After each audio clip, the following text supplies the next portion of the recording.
For this last week, I wanted to give kind of a one-off lecture about what might seem like a completely different topic, which is the Fast Fourier Transform. But Fourier transforms are one of those topics that really permeates all of math, and as a result, it also permeates a lot of computation.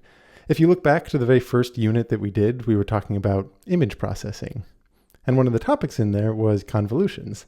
Now, in that lecture, I talked very briefly about the computational complexity of convolutions, and the fact that if you use Fourier transforms in the right way, you can make that computational complexity a lot smaller than you might think it needs to be. And then in the epidemic unit, we were talking all about the kind of data that's best represented with a time series. Now, what Fourier transforms are all about is taking time series data, but instead representing it in terms of frequencies in a way that I'll show you in just a moment. And this can often make calculations either faster or sometimes more intuitive, and it just gives you a different language with which to analyze that kind of data. And then later in the climate module, we talked about all sorts of different differential equations, to include the diffusion equation. And Fourier transforms, and in particular something called Fourier series, can be very helpful when it comes to actually solving those analytically. Not something we talked about, but that hopefully gives you some sense that this really does permeate all sorts of different things, even if they seem disparate. Now, there's a lot of different variations on the basic theme of a Fourier transform, so you'll hear terms like fast Fourier transform, discrete Fourier transform, Fourier series, things like that. So the word Fourier transform itself usually refers to something you do to continuous signals in a Platonic ideal where you have infinitely many points. Of course, on computers, we only have finitely many. Effectively, a function is treated as a list of values. So there, we apply what's called a discrete transform, a discrete Fourier transform. And that's the one that you and I are going to get into today. First, I'm going to simply show you what it is that it does, and then after that, we'll talk about what the fast Fourier transform is. So I think the best context to describe Fourier transforms is with sound and musical notes. So I recorded myself just humming a couple different notes and then laying them on top of each other. So I have 4 different tracks here, and altogether this is what they sound like. And basically it's just broken up by individual sounds, each of which is one note. So for example, there's the bottom note, and then I saved that as its own file, and then similarly there's the note that's a little bit of that, and I saved that as its own file. And if we turn right over to our notebook here, in the same directory where this notebook lives, I've saved 5 different sound files. So one of them, sound 1, just contains the track for that bottommost note. And then similarly, sound 2, sound 3, sound 4, they each have a track that's just a single one of those notes. And then sound 1, 2, 3, 4 contains the track with all of them laid on top of each other. So first things first, we need to read in this data to analyze it. So I've already imported and added all the different packages that we're going to need for this notebook, and one of them is wav, or maybe I should say wave. I've never actually known if you're supposed to pronounce it .wave or .wav. But in either case, if we take wav read, and we call it on one of these files, so I'm just going to pull out the first file, it gives us a big pile of data, something that we can work with. But it looks like kind of a mess, and if we take a look at the documentation for wav read, it will tell us, the format of the inputs that we want, and if we scroll down, it tells us what it returns, and it returns a 4 tuple, where the first term is an array containing the waveform samples. So the samples are actually the heart of the data for the sound. That's the thing we need to analyze. And then the rest of it is really metadata about the file. So what I would really care about here is, let's say we give a name to this. We might call it, sound.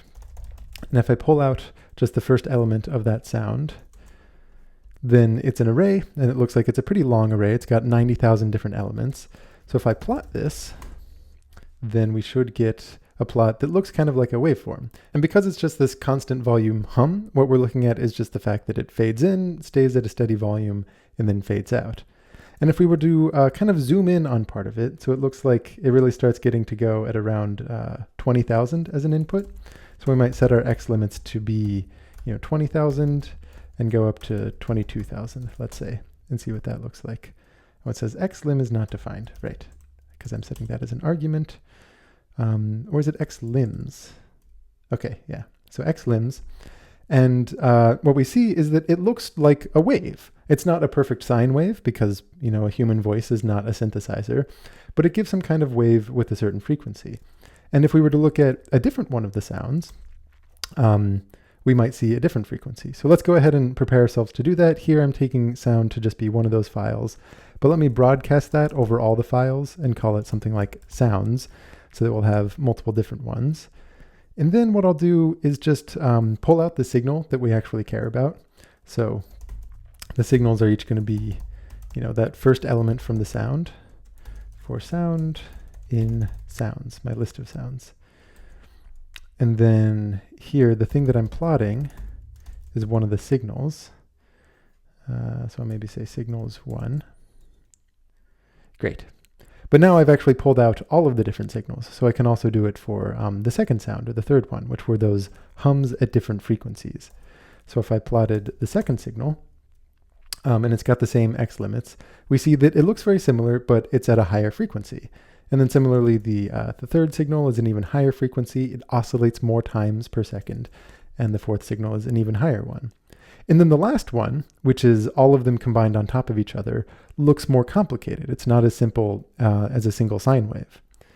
Now, before we get to calling the Fourier transform on this, there's a slight awkwardness where these signals are read in as two different arrays, which has to do with the file keeping track of a left channel and a right channel. But really for us, it'll be nicer if we just have one-dimensional data to deal with. So for each one of these signals that I'm pulling out, I'm going to specify that we just want one column of it. So I'm going to index down the entirety of one column, but saying we just want the first one. So if we do that, then when we plot it, we only see that there's one array of data that it's trying to plot for us, which is going to make things a little bit easier. So now we've got all our signals. We have some sense of what they look like. I'm going to call this function FFT. And if we look at the documentation of it, it references that a one-dimensional FFT computes the one-dimensional discrete Fourier transform and defines it with a certain formula that we're going to dive into with an animation in just a moment. So the phrase discrete Fourier transform refers to the actual mathematical operation that we're doing, and the term fast Fourier transform refers to a specific algorithm for implementing the discrete Fourier transform that does it really, really quickly, more quickly than you might expect, which we'll talk about a little bit later on here. But right now, just to show what it does, if we call this function on one of the signals, okay, what you get is an array of complex values. And it'll actually have the same size as the original signal. So if we call this, maybe I'll call it the signal FFT, right? And then I ask for, what's the length of this? The length of my signal FFT. Give me just a moment. It's about 90,000, and that's actually about the same as the length of the signal itself. So if we were calling length on the signal, or I guess I've got just an array of signals, so I index into it. So they're the same length, and since I'm dealing with the list of different signals, let's go ahead and say that we want to broadcast this fast Fourier transform across all the different signals we have, so that we can see what it looks like for all 5 of those different sound files. So signal FFTs is going to be this kind of broadcast thing. And if I just plot one of them, so I'll take signal FFTs, maybe I'll pull out the first one, and I'm not going to try to plot the whole thing. I'm going to only plot the first 1,000 of them, because earlier when I tried to plot the whole thing, it really just slowed everything down. And the reason is because it defaults to trying to show you something in the complex plane, because the list of values that you're getting are complex numbers, which maybe makes it harder to think about. Now, in a moment, we'll talk about what these outputs are in the complex plane and why complex numbers have entered the game and how to interpret them. But for the moment, while I just want to show you what this does to our sound files, I will say that the salient piece of information for each one of those complex number outputs that we're going to look at is just its size, its total magnitude. How far from the origin is it? So if we call absolute value and we broadcast this across all of those different complex numbers, and that's the thing that we plot, what we end up getting is this very nice plot where we have a bunch of different spikes at various different heights. So what each of these spikes corresponds to is a frequency, actually. So for example, that very first sound file, which outputs something that's almost like a pure sine wave, and if we go back, it's the one that sounded like this. It's just the lowest note. What we see in the Fourier transform of it is a spike corresponding to that low note, and then kind of all of the overtones. At about twice that frequency, there's another spike. At about 3 times that frequency, there's an even smaller spike. And all of those overtones kind of characterize the texture of a piece of music. It's what distinguishes, say, a human voice singing a note from a trumpet singing a note and all of that. And we can see it in the plot very nicely. And in this case, we don't have to be pulling out just the first 1,000 terms. We could be doing it on the whole signal. It's totally fine plotting that. But let's go ahead and limit our x values again to say, let's just look at those, that range from 0 to 1,000. Should I say 0 to 1,000? 1 to 1,000? I'll do 1 to 1,000.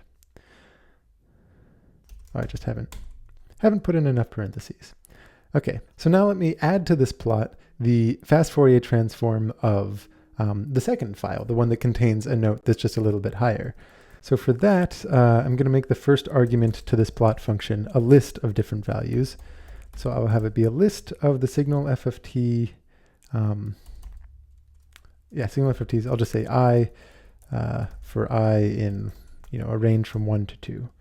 So let me see if I've got my parentheses correct here. I think that should work. And it's yelling at me. No, because it's got an unexpected closing bracket. Oh yeah, okay. Put in one too many. Okay, what am I doing here? I'm broadcasting the absolute value across the signal f of t's for I. Oh, for I in. Great. So here, the blue graph is giving us the Fourier transform of the first sound file that it reads in, that lowest note. And then the second one, you'll notice, it's got a spike above a slightly higher frequency, and then all of the overtones for that, which is nice. And then if I do it for the first 3 sound files that we have, then we see yet another frequency that's, I think it was a musical sixth above that first one, and then all of its overtones. And then if we have all of the first 4 files, then we see the highest note pop in as well. Now what's fun is if we'd actually take this plot and we were to have just applied it to the sound file that contains all of them put together. So rather than plotting 4 separate signals, we're just going to plot a single one, which is that very last file. It was the 5th one in our list. I still have to have my comma. You see all of those same spikes. But of course, it doesn't know to break them up in terms of colors because it doesn't know what files they came from. It just knows that the single sound file that it got, which sounds like all of them put together. Let me just go ahead and play all of them put together. So that's what it's receiving. And if you look at it just as a waveform, it's something that's pretty complicated. It's all of these different waves added on top of each other. It's not entirely clear how you would break this down into the different musical notes that go into it. But by applying this Fourier transform to it, you see these nice clean spikes sitting above the relevant notes and all of the overtones for those notes. So with all of that said, let's go ahead and actually walk through how this discrete Fourier transform is defined mathematically. So I will go ahead and pull up an animation here. And the setup is that we're going to have some kind of signal that is a list of values. Okay, and at the moment we're just going to think of something really small, just 8 different values. And here I'm graphing just a random sequence of values. And we're going to think about this as a list. I'll call the list S. And at least in this context, I think it's most natural to think of it as being 0 indexed. So the initial element is at index 0. The one after that is index 1, index 2, so on and so forth. So what I'll do is define for you what the discrete Fourier transform of a signal like this is, one term at a time. And the first term is the easiest by far, because it's just the sum of all of these numbers. And if we wanted to visualize that, you might think of taking all of these vectors and just putting them together tip to tail and asking, how long is the result? Okay, that is the 0th element of what I'm going to call S hat. And this is going to denote the Fourier transform, more specifically the discrete Fourier transform of the original signal. So that's easy enough.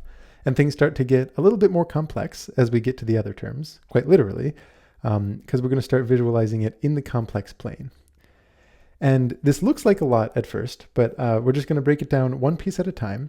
I've got this Greek letter zeta that I'm using as a stand-in for the term e to the negative 2 pi I divided by n.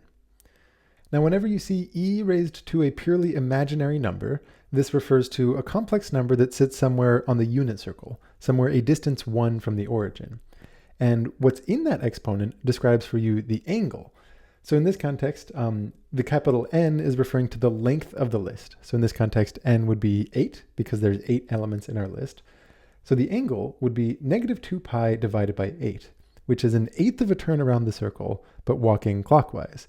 So it's this vector sitting here, an eighth of the turn around, and that would be zeta to the power 1. Zeta to the power 0 is the number 1. Anything to the power 0 is 1. And if we look at all of the different powers of zeta, it gives us a nice way to describe equally spaced angles around the unit circle.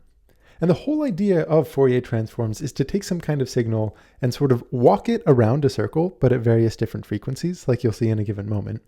And the language of complex numbers is introduced simply because that is the most mathematically natural way to describe walking around a circle. And it makes all sorts of analysis that comes on top of it a lot easier, even if it initially seems intimidating to some that, complex numbers have entered the game, when that didn't seem like it should be part of reading in a sound file. So all of these coefficients, all of these different powers of zeta are really just saying, take the terms of our signal and let them rotate around a circle. And the terms of our signal are telling us how much we're going to scale these different vectors. So for example, if we take, the first element of our list times zeta to the power 0, it gives us some vector that's scaled appropriately, pointing just 1 unit to the right. The next term gives us something pointed in the southeast direction, and so on and so forth, walking around the circle exactly once. And what we're doing is adding all of these different complex numbers together, which you might think of as adding a bunch of different vectors together.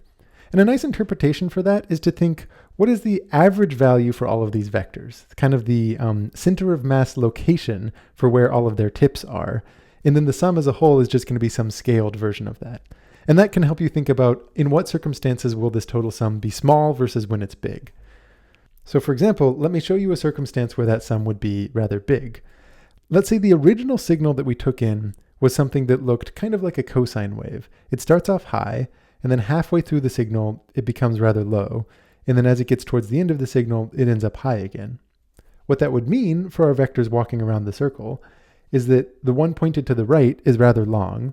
And then as you are walking around the circle, it gets smaller and smaller, reaching a minimum by the time you get halfway around the circle. That would correspond to this fourth element here.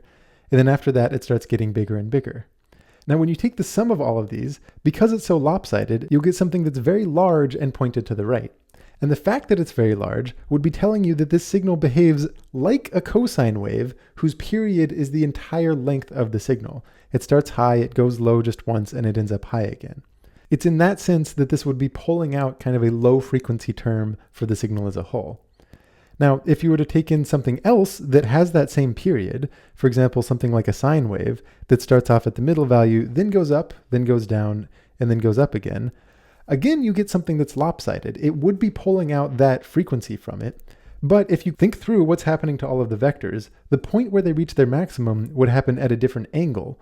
So the resulting complex number that you get by adding all of these up would again be very large. It would be far from the origin, but it would have a different angle. And what that corresponds to is the idea that this low frequency term showing up in the signal is shifted. It has a different phase. So this complex number output, it's important that it has two dimensions to it, both a length and an angle, because that length tells us to what extent does this signal contain the relevant frequency, and the angle tells us what is the phase of that frequency as it shows up. But that's just two terms of the discrete Fourier transform. Let's start to see the pattern by introducing another. So various different signals and what they might produce there. Okay, so the second term, we're doing a similar thing, but we're going to basically be walking faster around the circle. And this might look a little bit confusing because the vectors are sitting on top of each other, but let's just walk through it one by one.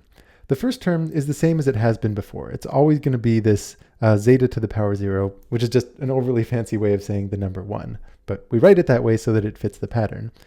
The next term here is going to be the square of that value. So we're essentially walking twice as quickly as we did before. So instead of increasing our angle by negative 45 degrees, we've increased it by negative 90 degrees.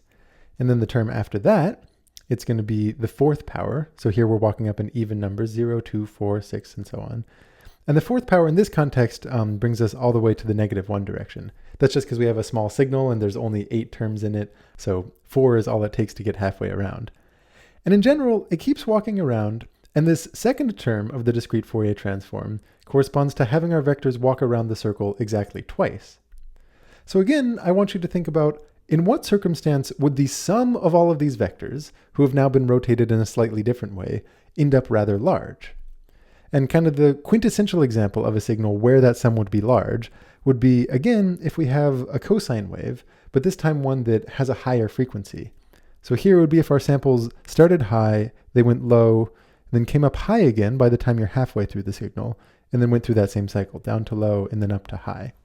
Because what that would mean is, as we're walking around, just getting, up to a fourth of the way through the signal, we already walk halfway around the circle. And then by the time we're halfway through the circle, that walks us all the way around. So if this was the behavior, we would again end up with kind of a lopsided sum. And again, the fact that that sum is very large would be a reflection that this Fourier transform has picked up on a kind of pure frequency component within the original signal. So in this context, if we ran this operation on a signal and we saw that the term at index 2 was really high, that would be telling us that there's some frequency within the signal that corresponds to 2 cycles through the duration of the signal. And the pattern here essentially continues. Instead of having our powers of this basic complex number go up by 1 at a time or 2 at a time, it goes up by different numbers at a time, and that will correspond to all of the different elements within our Fourier transform. So the general formula for it looks like taking a sum, all here we're taking a sum, where we're scaling values of the signal, Sn, by some kind of power of this zeta term, which I'm just using to more compactly write the e to the negative 2 pi I over n idea. And the whole thought is that for different frequencies that it's trying to pick up on, you have it walk faster around the circle. So for example, if it was a frequency of 3, then as you go through the sum, you would think of yourself as walking 3 times around that circle, and so on and so forth. So when the frequency is exactly half the length of the signal, we're just looking back and forth between points that are on the right side and on the left side. And at 5, it's walking even faster. And again, I know I'm kind of being redundant, but each one of these sums is a way of probing at a particular frequency that may or may not be part of the signal. And like we saw, as you do this with an actually large signal that has a very clear frequency sitting inside it, because it was a musical note, you see a spike right around that relevant frequency. So now that we actually have some kind of image for what it's trying to do, let's see if we can implement this ourselves, right? A simple discrete Fourier transform function, and then we'll take a look at its runtime and see how it compares to this fast Fourier transform that comes handed to us from a library. So we will be defining a function. Let's just call it dft. It'll take in a signal, which we'll think of as a list of values. We'll think of it as real number values, but in principle, they could also be complex number values. So we'll make sure to write it in a way that could account for that. Now I might start by defining this value zeta that we had, which was exponentiating negative 2 pi I over n. That might be useful for us. So we'll say that zeta is the exponential of negative 2 pi, I guess I can write pi all nicely, 2 pi times I, which in Julia we can write as Im, 2 pi I all divided by n. And n in this context would be the length of the signal. Okay, so that gives us a value of zeta. Now, the ultimate result that we want is going to be some kind of list, right? And each element of that list looks like a sum. So the way I'll go about this is by describing the entire array at once using a list comprehension or array comprehension, where each element is going to look like some kind of sum. And I'm going to be going over values of f, the frequency, that range from 0 up to n minus 1. So this sum, I'm also going to define using a kind of comprehension where it'll be something where we're ranging over values of n that go from 0 up to n minus 1. And the thing that we're adding up, which can basically just read out of here, it's the nth element from our signal times a certain power of zeta. So we can go ahead and say that it's signal at n, but because in Julia things are 1 indexed, I'll go ahead and add 1 to that. And I guess I should use brackets because it's not a function call, I'm indexing into signal. And then I'm going to multiply this by zeta to the power of n times f. Now in principle, this should work, so let's go ahead and see if that actually ends up being the case. Invalid iteration specification. So for n in this range, for f, I did the thing again, I just didn't type the word in. Okay, now this function is suboptimal for a number of reasons that I'll point out in a moment, but we'll get to that in a moment. Let's just see if this actually does the thing we think it will. So let's say that we'll define some value signal that's just going to be the first of our signals. and let's see what it does to it. The discrete Fourier transform of signal, and it thinks, and it thinks, and we can see that it's being very slow. And it's not just slow because this is something other than the fast Fourier transform. There are very inefficient things that I've done with this initial attempt at an implementation. So we can try to correct that in a moment. But in the meantime, let's just go ahead and say, let's try a smaller signal, something where we're just pulling out the first 1,000 terms from that and see how that does. And unless I've totally frozen things with my bad implementation previously, we should be able to get this thing going again. Okay, it looks like it's going. And what we want to know is this doing the same thing as the library defined function? Have we made any kind of mistake? And if we just look at them, it seems like that first term is pretty similar. The second term is pretty similar. And we could ask, are they actually equal? So let's call this one signal DFT. We'll call this one signal FFT. And then we will ask if they're equal to each other. And actually compute these. And it tells us, no, they're not equal. But, there's room for some numerical precision issues here. And if we were to actually look at the difference between them, it seems like the first one, it's something that involves like a 10 to the negative 18th, 10 to the negative 17th. On the whole, the average value for the difference between these elements. Oh, we don't have mean, do we? Okay, let's say we're using statistics. Let's use statistics. Let's compute the mean. And let's just do the absolute value of this guy. It says, I don't want to do absolute value of an array because I've got to broadcast it across. Great, okay. So on average, the difference is really quite small. So they're basically the same. And there's even a function we can call that more directly gets at what we want, which is to say isapprox, where we can give it two different arrays and say, hey, are these two approximately the same? And it tells us they are. All right, so our implementation at least has given us the right answer, but there's a couple things that are not super efficient about it. So if we look at this runtime where we've got it on an array that just has length 1000, our implementation, Pluto is telling us, took 73 milliseconds, and the fast Fourier transform took 71 microseconds, so 3 orders of magnitude faster. And if we increase the size, let's say it was something with length 10,000 instead of 1,000, so 10 times as big, you can see it's actually taking quite a while. We have to actually wait for it here. It's human time that we're spending just for this simple discrete Fourier transform. And it took 8 seconds to implement that, whereas the fast Fourier transform is still in the microseconds. Okay, so part of that is needless inefficiencies that aren't necessarily algorithmic, where, for example, this zeta raised to a power is performed quite a lot, n squared different times, because we're doing one loop where we're going through 0 up to n minus 1, and then another loop where we're doing the same. So if we've got 10,000 terms, right, the square of that is 100 million times we're doing something. So we really want to reduce the thing that's happening 100 million times. And in this case, it's a little redundant to take the powers of zeta, the powers of our root of unity, so many times, because most of them are basically the same. There's only n different powers that it could be, because it involves walking around the circle with these n different steps. So what I might do instead is say, let's pre-compute an array of all of the powers of zeta, where it's going to be this e to the negative 2 pi I term, but we throw in a value n in there. We say for n ranging from 0 up to n minus 1. And then what I want to be able to do is just say, instead of actually computing a power, having CPU cycle run there, I just want to look up the pre-computed power. So I'll say zeta powers indexed at n times f, but modulo n, because there might be some cycling that goes on. After we've taken it to the n power, it's gotten all the way back to 1. Except here, I'm treating it as if it's a 0 indexed array when it's not, because I want to be able to say things like zeta to the power 0 should be the first element in there. So what I'm going to actually do is make this an offset array. So even though Julia is 1 indexed, I can take a moment to pretend like it's 0 indexed in a moment when that's a little bit mathematically more elegant. And basically, I just tell it what I want the indices of this to be. So I've got the same array, but I'm telling it, make its indices go from 0 up to n minus 1. And if that's how I define things, then at least it's not performing this, this exponential operation 100 million different times. And in fact, when we do that and we run our thing again, Previously, remember, it was 8 seconds to run. Now it's 322 milliseconds.